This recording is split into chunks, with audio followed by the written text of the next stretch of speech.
Okay, very good evening to one and all, and welcome to the Griffith University Higher Degree Research Scholarship Information session.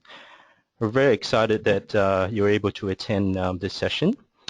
Just to start off with, my name's Andrew Quek, and I'm the Marketing Officer for the Graduate Research School.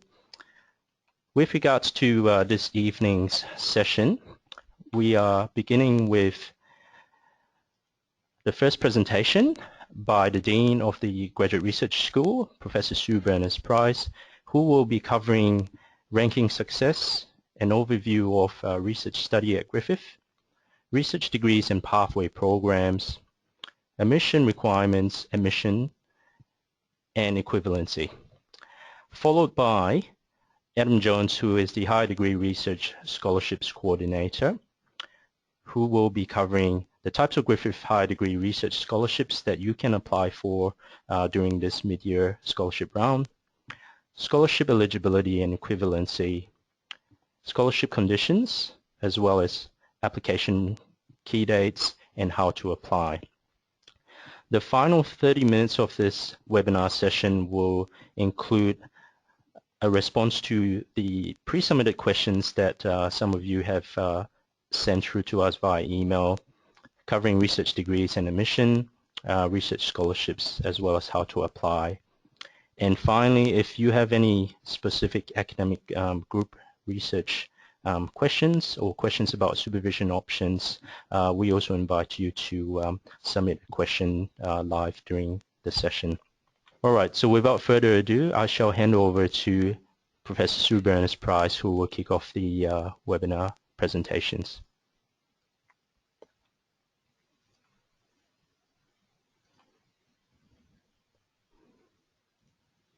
Well, thank you very much, Andrew, and welcome to everybody. Welcome to everybody. I can see quite a lot of attendees, 44 people I can see are listening into this, so I do hope that I get to meet some of you people in person and that we can convince you what a great place Griffith is to come and do a higher degree, or any type of higher degree research degree. So I'm not sure how many people I'm talking to who are already at Griffith and how many people from outside, but I'm going to assume that a lot of you perhaps don't know a lot about Griffith University. So just to say, it's a relatively young university, only 40 years old, and was established with a unique structure that it needed to be different to other universities, and so it was set up with a unique interdisciplinary structure. So at Griffith are not traditional departments but interdisciplinary schools. So right from the outset, Griffith has had a large focus on interdisciplinary research, and I know because I attended a conference on graduate education last year in Newfoundland with deans of graduate schools from all around the world, that interdisciplinary research is what all universities know that they need to be doing, and putting the structures in place where that can happen really seamlessly is quite a challenge. So that's one of the major advantages of Griffith, is that it's always been that way.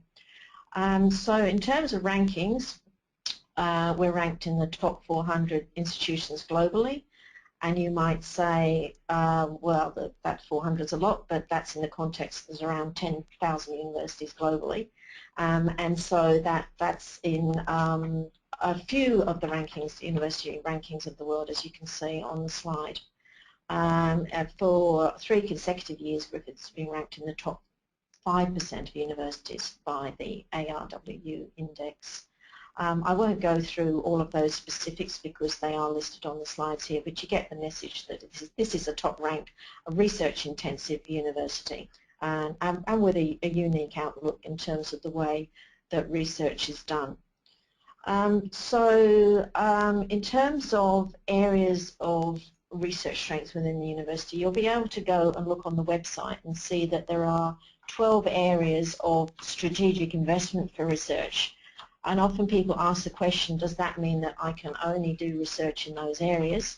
And the answer to that is no, but it will be an area where there's certainly a critical mass of researchers in those sorts of areas. So it's certainly an area where you would probably find that there is a lot of extra support around research in those areas.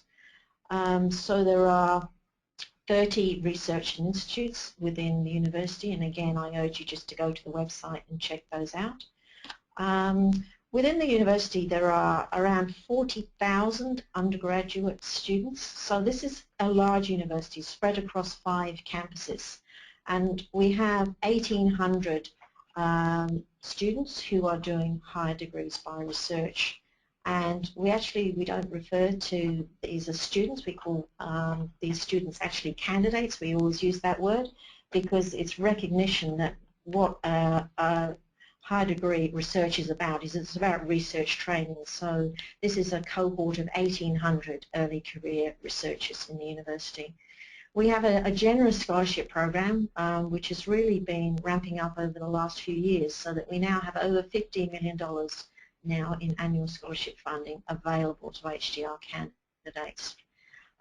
Research support here, we have a wonderful skills development program where we provide all sorts of opportunities to candidates to pick up skills, for instance in writing skills and those sorts of things.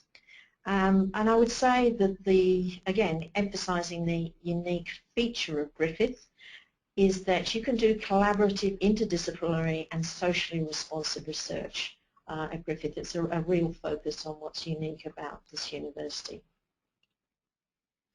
Okay, so when we talk about higher degree by research, it's a general term which encompasses the various degrees that we have which come under the Griffith Graduate Research School.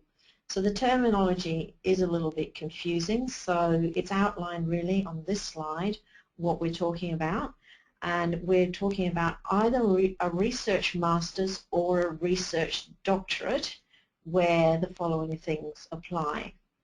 So a research master's means a level 9 qualification as described in the Australian Qualifications Framework, and where a minimum of 2/3 of the program of learning is for research training and independent study. So there are other types of masters which we refer to as coursework masters, which wouldn't come under that category of having the minimum 2/3 of the program as research. And then a research doctorate means a level 10 qualification as described in the AQF, and where a minimum of 2 years of the program and 2/3 of the qualification is research.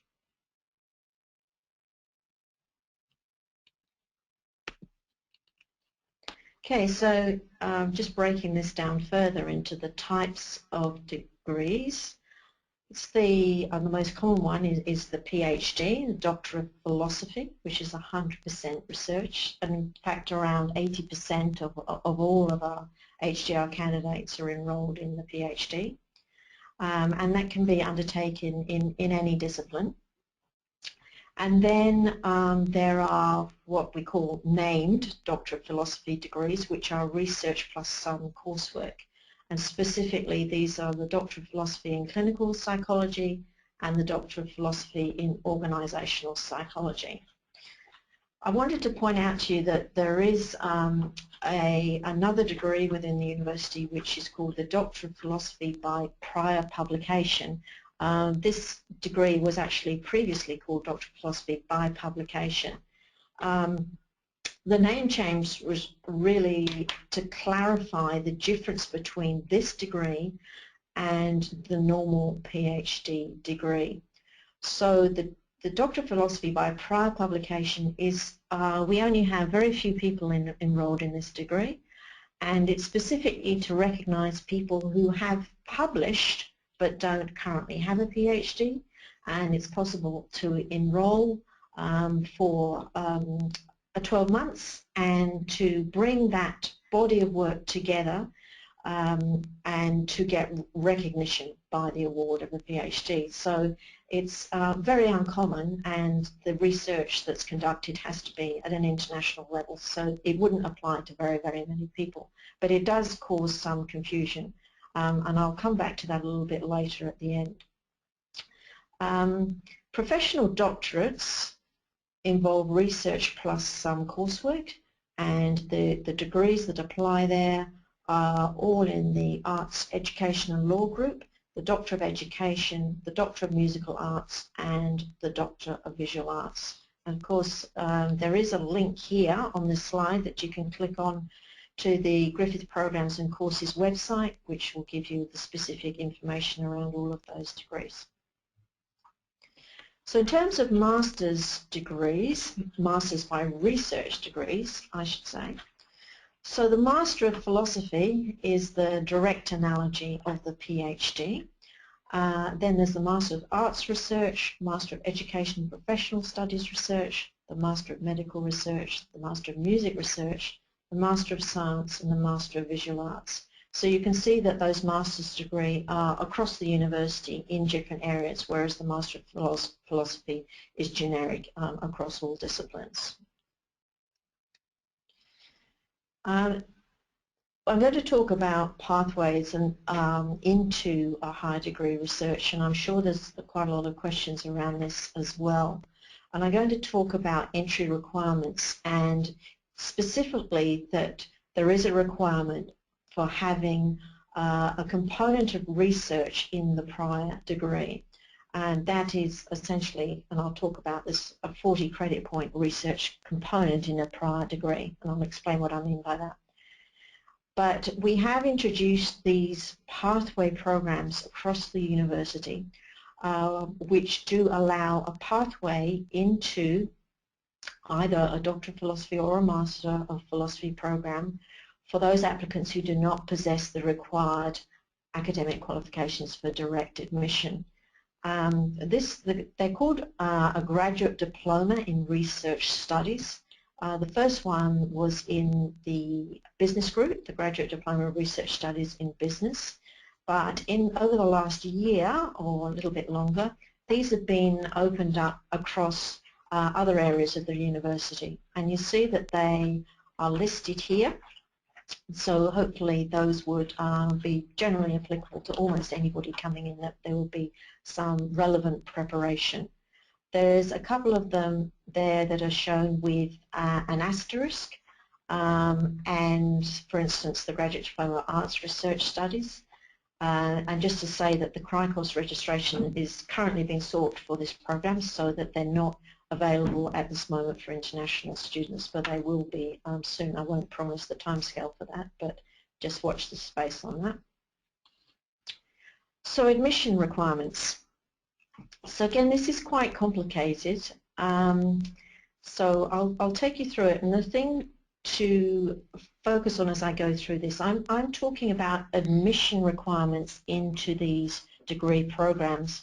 I'm not talking about scholarship eligibility, and Adam will take you through scholarship eligibility requirements after I've spoken, but just to focus on what I'm talking about now is just to get into the program for candidature.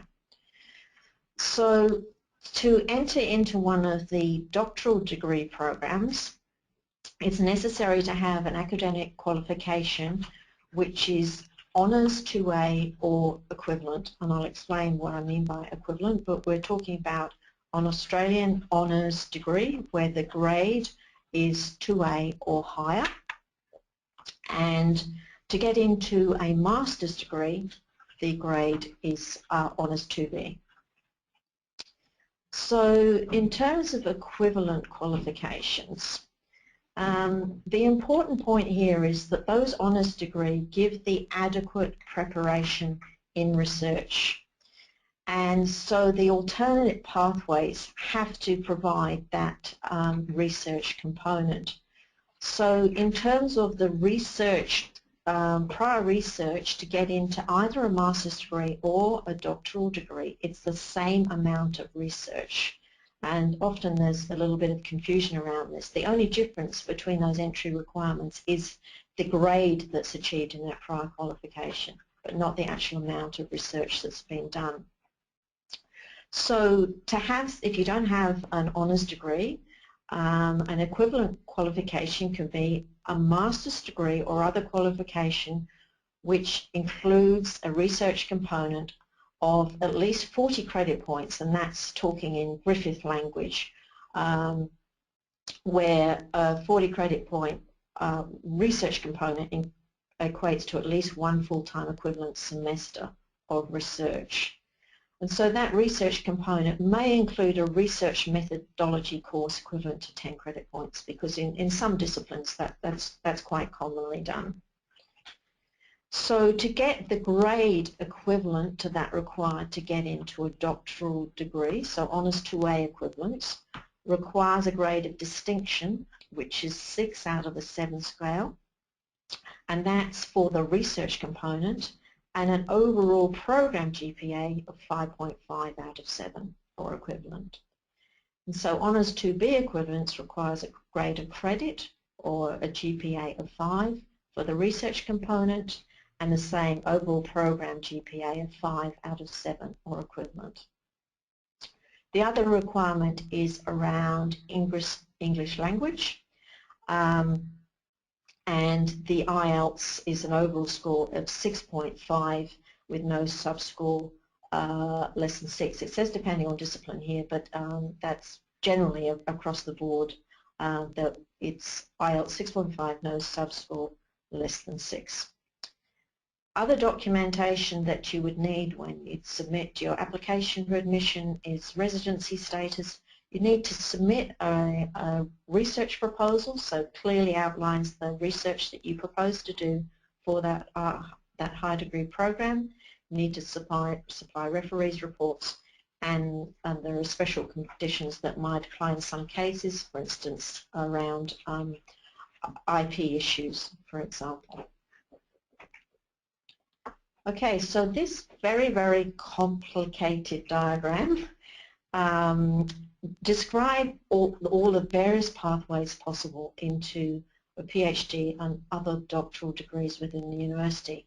And as I talk to this, Andrew is putting out for you the web links so that you can get to the website and find all of these routes available. So we took a lot of time within the university to draw out these various pathways available, because it's clearly the context of different people wanting to come in is always very different. So it's worth spending a bit of time just looking at that website to the specific situation that may be relevant to your specific case. So I won't go through each of those examples in great detail, but I can summarize a few general points for you on the next few slides. So for example, if you're in the situation where you've completed a bachelor's degree, which is an AQF level 7 qualification, or you have a master's degree which is coursework only, so you haven't done the research component, but it's AQF level 9, or you have a graduate certificate or a graduate diploma, AQF level 8 qualifications that do not contain at least a 40 credit point research component, well, what can you do to be eligible for admission to a doctoral degree? There's the following options for you in undertaking further study to achieve specific thesis and GPA requirements. So you could, for example, do a bachelor's honours degree, which is a one-year program worth 80 credit points. You could do a postgraduate coursework or research program so long as it had at least 40 credit points or equivalent research component, or you could undertake one of those graduate diploma research studies programs that I spoke to on an earlier slide. Okay, the next option. I do not hold an honours or master's degree, but I possess a combination of academic qualifications, research outputs and research experience. So that research experience can be taken into account so long as there is evidence of the outputs from that research. So it's not enough just to say, well, I have been a research assistant for a time. You actually would have to demonstrate that you had outputs from that research that was equivalent to having done one of those prior qualifications that had a research component. And we would judge it according to the learning outcomes for one of those prior degrees. So you could provide evidence, for example, that you had a high-quality referee journal article or publication, or a high-quality conference paper publish books or book chapters in the creative area, creative work or performance, or a research grant. So again, I refer you to the Griffith University Higher Degree Research Policy for standards required to establish equivalence, and the link is shown there on that slide. So if you want to apply for a professional doctorate, there are specific admission requirements applying for establishing equivalence, and the Programs and Courses website provides detailed admission requirements.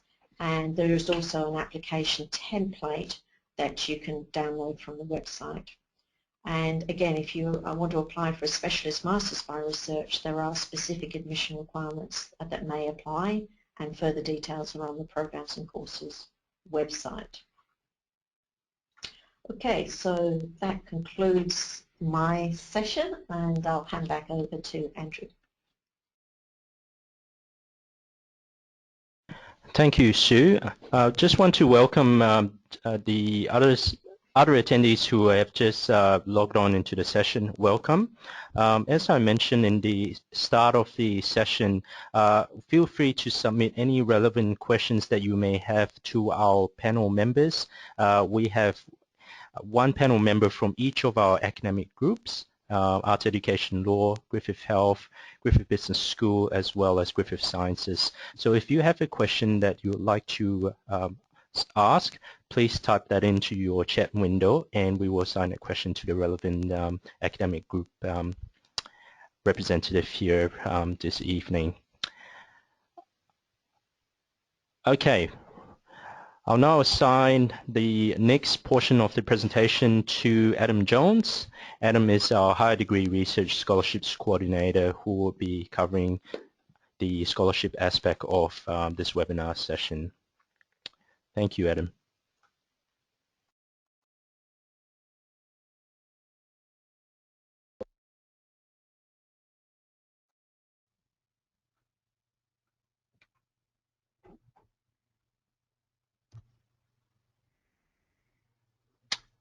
Thanks, Andrew.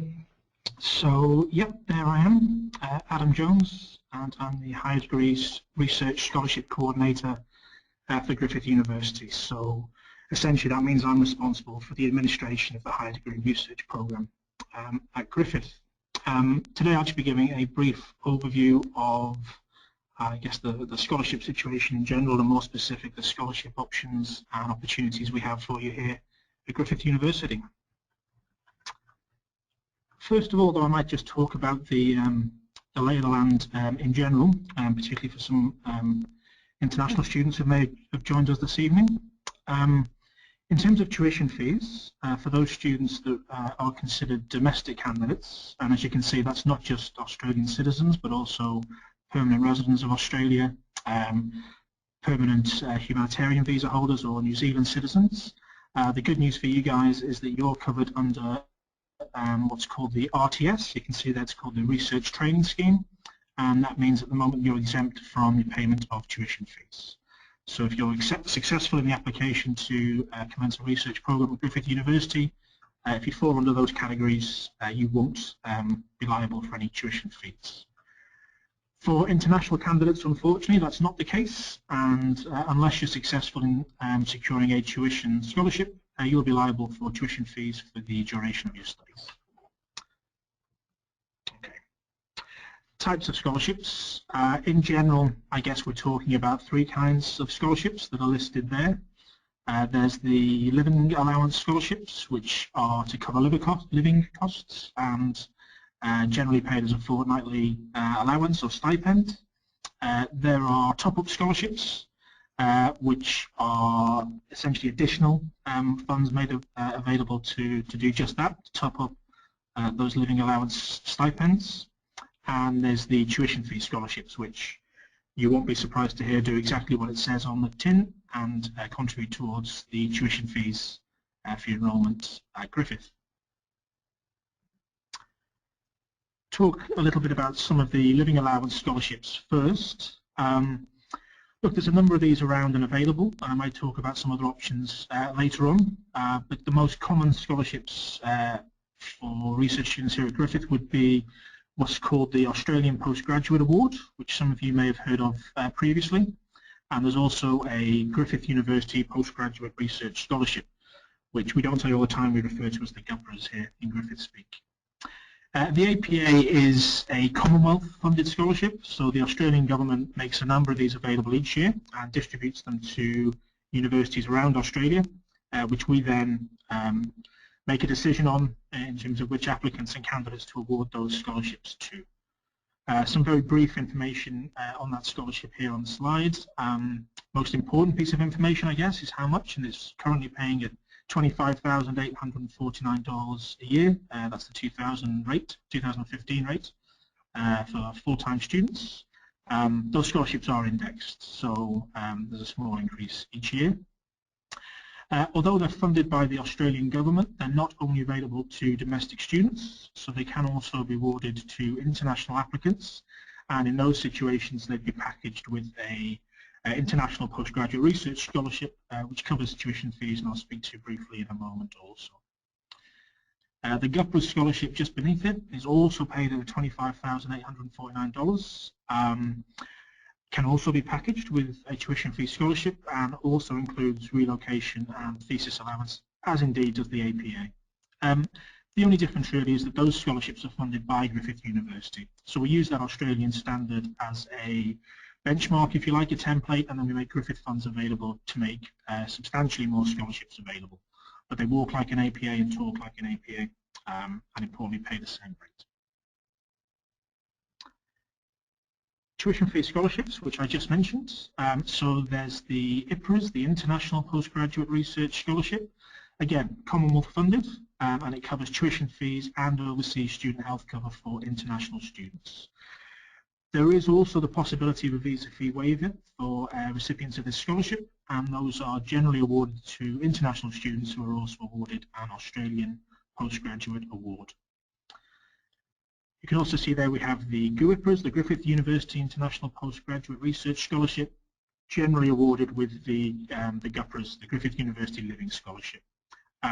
Whereas the Australian government makes a limited number of those IPRAS scholarships available for the university to allocate, we haven't been putting a limit on the tuition fee scholarship. So we're just making an assessment of the quality of the application, and regardless of whether you're a domestic student or an international applicant, if you're successful in obtaining a living scholarship, we've been awarding those GUIPRAS scholarships alongside those. So generally speaking, you aren't awarding one without the other, which is obviously a great opportunity. Other scholarships that are available, top-up scholarships I mentioned briefly, generally not provided by the Commonwealth or even Griffith University centrally, but are provided by a number of sources. This could be sourced by the school, your supervisor, research centre or group, possibly even externally. And as I say, it's just an opportunity to increase the level of that living allowance paid to you annually. External grants or awards can be a top-up.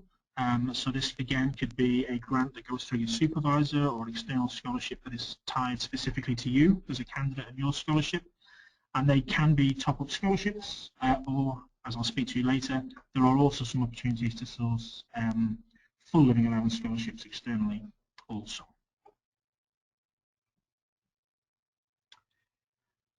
So Sue talked about eligibility and equivalency for qualification into research programs without scholarship. For those students applying for a scholarship, you won't be surprised to hear we have a slightly higher eligibility criteria. And again, as ever, there's more information about this online, but in general, the starting point to bear in mind that to be eligible to apply for a scholarship, you need to have an honours class 1, so first class honours or equivalent to be considered for APA and GUPRAS. In terms of demonstrating that equivalency, I guess again the starting point here would be that we're looking for grades of distinction. That is, as an example, a grade of 6 out of a possible 7. If that wasn't your scale previously, then again you'd have to demonstrate equivalence of that. But again, the overall program GPA 6 out of 7 for the research component also. Other things that we take into account when assessing your application, which you may have produced through your career education experience, refereed journal articles or publications, conference papers, book chapters, if you work in the arts, perhaps creative work or performance, and perhaps if you've previously been successful in securing research grants. All of that can be included in your application to demonstrate equivalency of that first class honours, which would make you eligible to apply for a scholarship here at Griffith.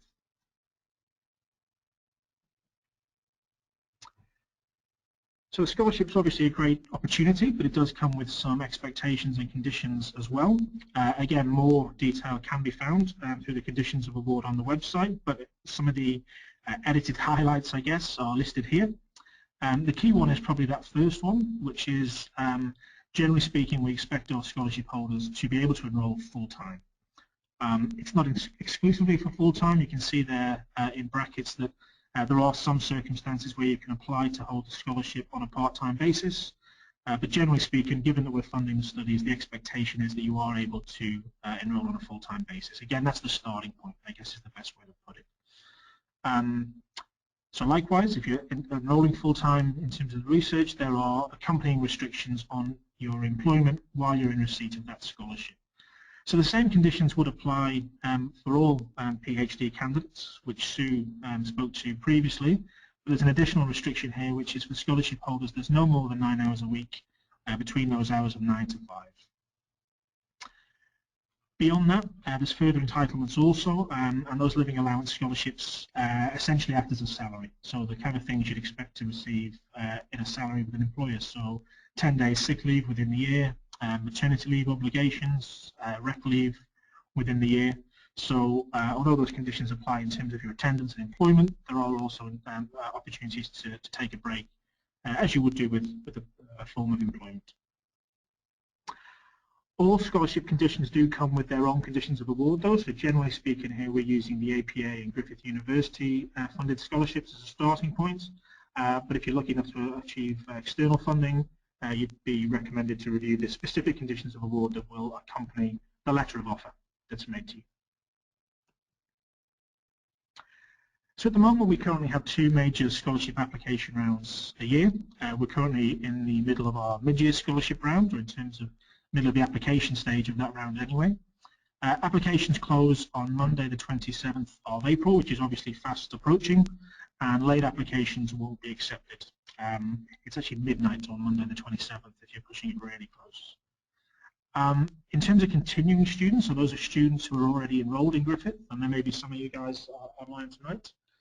There's 2 schemes available to you, so if you've enrolled in a research program and have been so for less than 12 months, you can actually apply and be considered as a new applicant, although any research you've already done will be taken away from the tenure of the scholarship. Beyond 12 months, you can actually still apply under what we term the Continuing Student Scholarship Scheme, but there's a slightly different deadline for you guys. So it's not the full application, but an expression of interest would need to be lodged with your school to get support for that continuing application. And that's 2 weeks before Monday the 27th.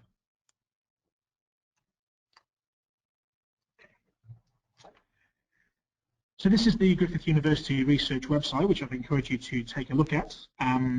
There's information there in terms of the important dates, how to apply, finding a supervisor. You can get in touch with us there through the Ask Us function if you've got a question that you'd like to ask us. And importantly, that's how you'd go about applying. So just on the right-hand side of that screen is the Apply Now button, and that should take you through the online process. But again, any questions about that, you can get in touch with the Higher Degree Research Centre, and the scholarship team or the candidate team will be happy to kind of help you through that. And if you get started on that, you can save your application and return to it later.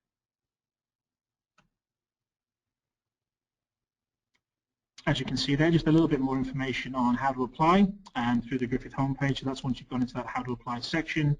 Some more information, new research students, program-specific info, current Griffith students who've gone beyond the first 12 months. So that's talking about the continuing scholarship scheme I just mentioned. And again, guiding you in the big blue button there to applying online.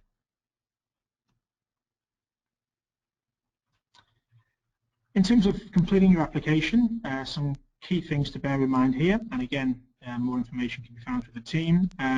Big one, check that you meet the admission requirements, and if you do meet those requirements and those criteria, make sure that you're able to demonstrate those in your application. You'll need to be able to find yourself suitable supervision. So again, there's that find the supervisor link we just looked at, and go through the research hub for Griffith research experts in your field. Complete that online application form.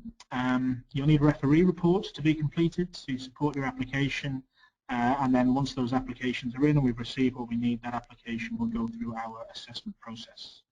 In the mid-year round, announcements will be made in mid-June, I'd imagine, and at the end of the year, the closing date will be October for the annual round. Some tips on applying for scholarships. Common sense stuff really, but important things to bear in mind. So as I just said, check that you are eligible before you apply. Take a look at the eligibility criteria. If you're not sure, get in touch and ask a question, and then make sure that you're demonstrating in your application that you do meet that criteria. Make sure that the application is complete. The more relevant information you can put in the application, the more chance your application will stand. They are assessed on a competitive basis, and not all applicants, unfortunately, can be given a scholarship.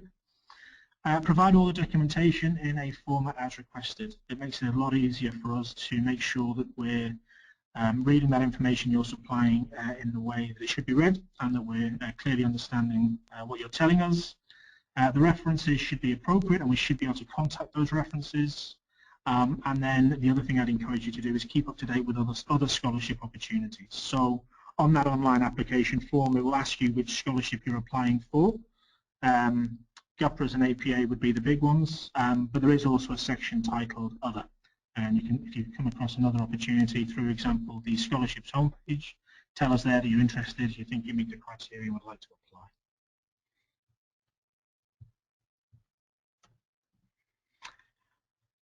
I guess the thing I'd say about that previous slide is it's treated like a job application. It's a completely competitive process, so the more you can do to support your application, the more chance you're going to have.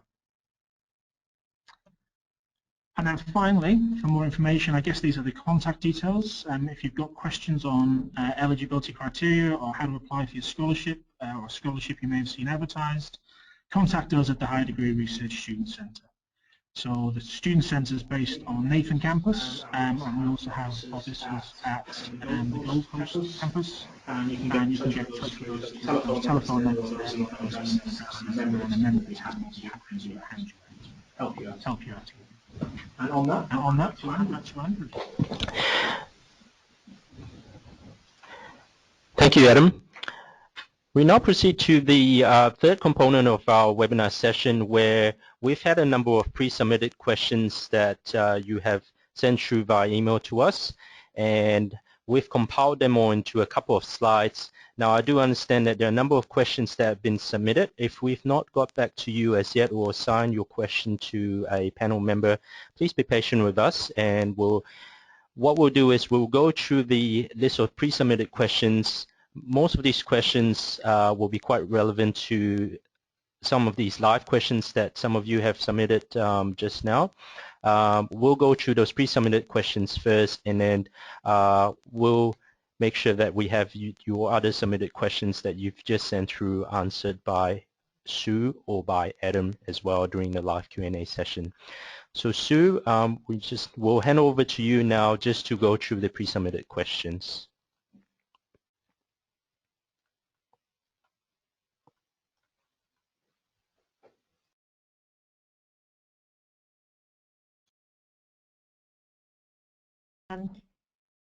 Thank you, Andrew.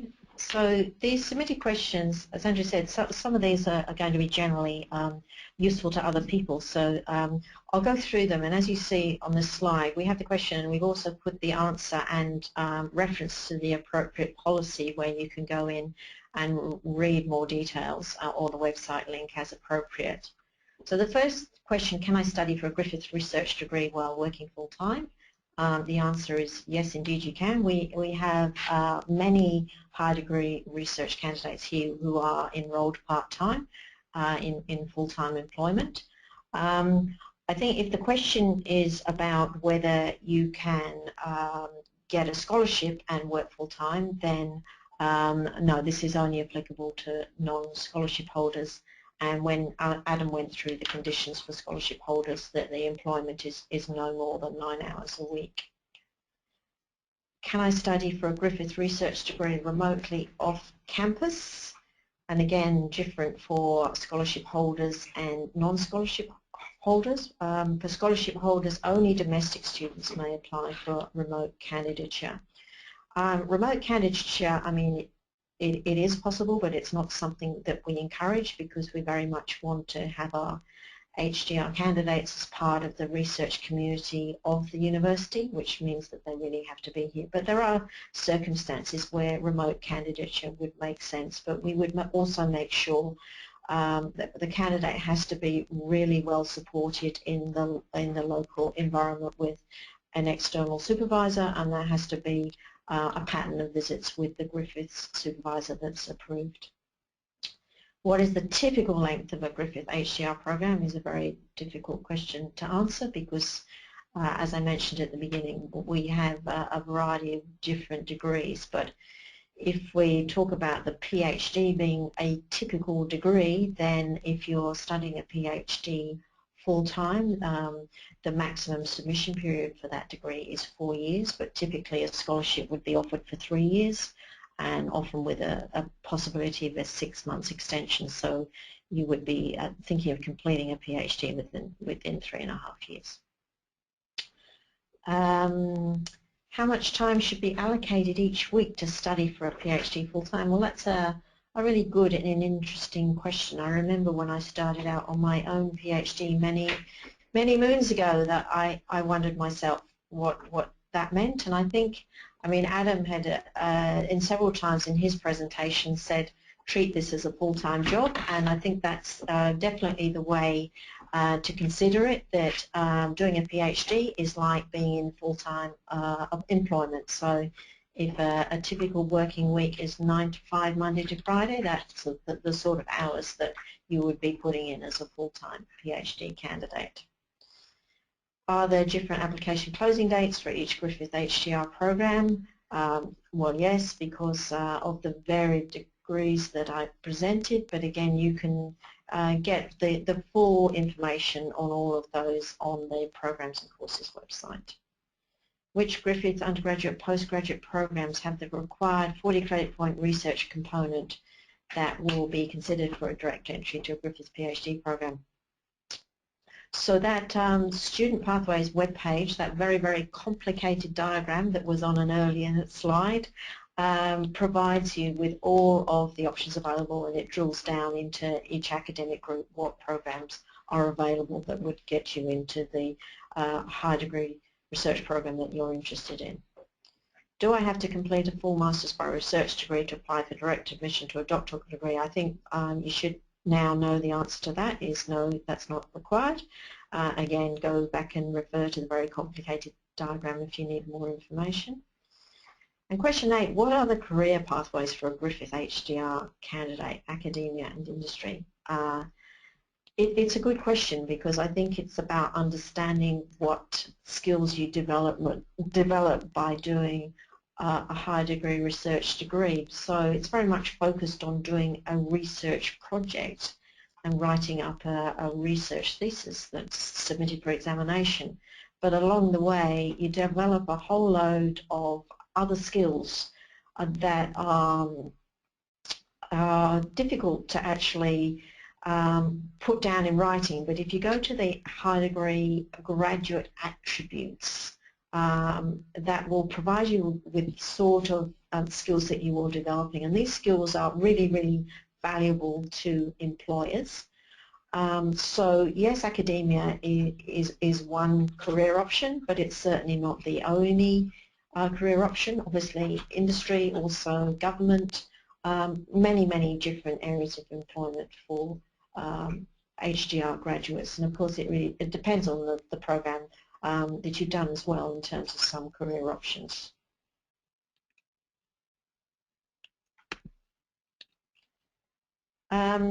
Okay, so research degrees and admission requirements. What are the visa conditions for an international research student? There is a link here which goes to the Griffith International Student Visa webpage, and I would just encourage you to go in and read. There will be full details of what the conditions are for international research students from different countries.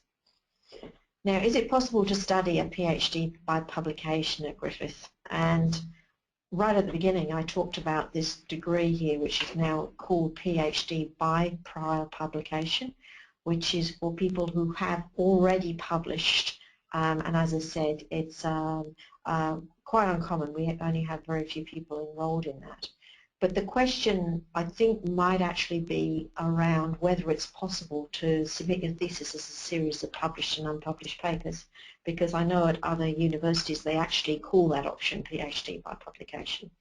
And so the answer to that question is yes, it is possible that you can either write a conventional thesis or you can present your thesis as a series of published and unpublished papers. And so that work can be papers that have actually been accepted for publication, or manuscripts that have been submitted, or indeed manuscripts that are in preparation. So there's huge flexibility around those options. And there are huge advantages for doing it in that way in terms of coming out of the degree with a track record in publications, which is going to enhance employment options, whether it be academia or anywhere else.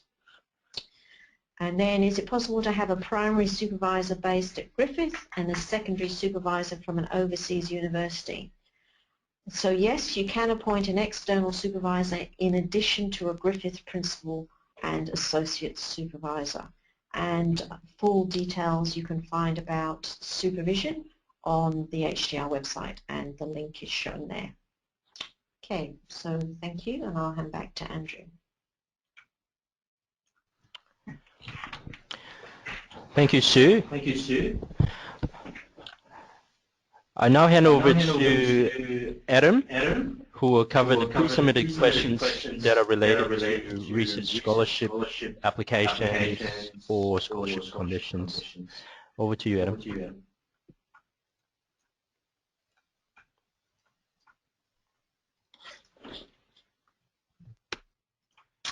Thanks, Andrew. So I think we've spoken to some of these already, but again, I'll just go through these kind of on a one-by-one basis and speak to them at least briefly. So number one, as a scholarship holder, can I work and study concurrently? So the answer to that is yes, but there are conditions around that, and again, you need to refer to the specific conditions of award, but generally speaking, that 9 hours, between the hours of 9 to 5, Monday to Friday, is going to stand. How can I increase my chances of attaining a Griffith scholarship while studying a master's program? So again, I think we spoke about eligibility requirements, and the note there is probably the best advice to give. So consider the research output. Spoke about it earlier, so any publications you can get out there, book chapters, presentations, that kind of thing. Application closing dates for both scholarship rounds. So again, April 27 is fast approaching for this round. And I don't know if I gave the date earlier, I said October, but it's October the 5th to be specific, is for the annual round this year. Can I be awarded a Griffith Research Scholarship and an externally funded scholarship prior to commencing? Yes is the short answer. There are limits to how much you can receive in an additional scholarship. Generally speaking, it's no more than 75%. So for example, if you receive that Griffith Research Scholarship, the GAPRAs, 25,849. If you were lucky enough to get a large scholarship externally, it would be no more than 75% of that value. Career pathways for scholarship recipients would be no different really to career pathways for all candidates, and I think Sue just spoke to those. Do recommendation letters enhance my chances of receiving the scholarship? I think what I'd say to that is good referee reports do, and we ask for 2 referees as part of the application process, and there's a particular form and format we use for that. So additional recommendation letters beyond that, not really. Those 2 referees should be sufficient. And then, does receiving a research scholarship mean I am bound to an existing research project and its conditions? No, not necessarily. It can do. So the APAs and the Griffith University scholarships or obviously awarded to an applicant who's told us the subject, the topic they want to research. Once you enrol, there are opportunities on occasion to maybe change that topic title or even change between elements, but those requests are made on a case-by-case basis. So in making that request, just identify your scholarship holder and then give the reasons, and as I say, decision made on a case-by-case basis. And then the final question there, does receiving a research scholarship mean that oh no, just answered that one, didn't I? Sorry, that was the last one. Okay,